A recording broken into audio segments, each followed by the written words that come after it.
ಈಗ ನಾನು ಬೇರೆಯವ್ರ ರೀತಿನಲ್ಲಿ ಸರ್ಕಾರ ಪತನ ಆಗಿಬಿಡುತ್ತೆ, ನಾಳೆ ಸರ್ಕಾರ ಬಿದ್ದೋಗಿ ಇನ್ನೊಂದು ಸರ್ಕಾರ ರಚನೆ ಆಗ್ಬಿಡುತ್ತೆ ಅಂತ ನಾನು ಹೇಳಕ್ಕೆ ಸಿದ್ಧ ಇಲ್ಲ. ಆದರೆ ಒಂದಂತೂ ಸತ್ಯ, ಕಾಂಗ್ರೆಸ್ನಲ್ಲಿ ಹಲವು ಗುಂಪುಗಳಿದೆ.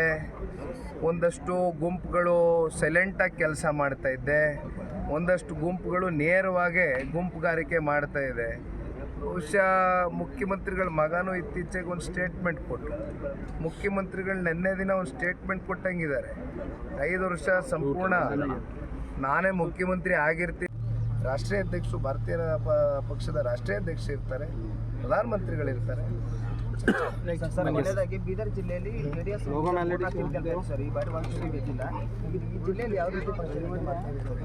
ತಾವೇ ಹೇಳ್ದಂಗೆ ಜನತಾದಳ ಪಕ್ಷ ಹಿಂದೆ 3 ರಿಂದ 4 ಶಾಸಕ ಮಿತ್ರರನ್ನು ಹೊಂದಿರತಕ್ಕಂಥ ಉದಾಹರಣೆಗಳು ಇತಿಹಾಸ ಪಕ್ಷಕ್ಕೆ ಇದೆ. ಹಾಗಾಗಿ ಇವತ್ತು ನಾವು ಪಕ್ಷವನ್ನು ಬೇರೆ ಮಟ್ಟದಿಂದ ಕೆಳಬೇಕು ಅಂತಕ್ಕಂಥ ತೀರ್ಮಾನವನ್ನು ಮಾಡಿದ್ದಾರೆ. ಒಟ್ಟಾರೆಯಾಗಿ ಒಂದು ಕೇಡರ್ ಬೇಸ್ಡ್ ಪಾರ್ಟಿಯಾಗಿ ನಮ್ಮ ಪಕ್ಷವನ್ನು ಹೊರಗೆ ತಗೊಂಡು ಬರ್ತಕ್ಕಂಥದಕ್ಕೆ ಪ್ರಾಮಾಣಿಕ ಪ್ರಯತ್ನವನ್ನು ಮಾಡ್ತಾ ಇದ್ದೇವೆ. ನಾಳೆನೇನು ಚುನಾವಣೆ ಇಲ್ಲ, ಇನ್ನು 3 ವರ್ಷ ಇದೆ. ಜನರ ಜೊತೆ ನಾವು ಇರ್ತೇವೆ ಅಂತಕ್ಕಂಥ ಆತ್ಮವಿಶ್ವಾಸವನ್ನು ತುಂಬಬೇಕಾಗಿದೆ. ಆ ಕೆಲಸವನ್ನು ನಾವು ಮಾಡ್ತೇವೆ. Thank you.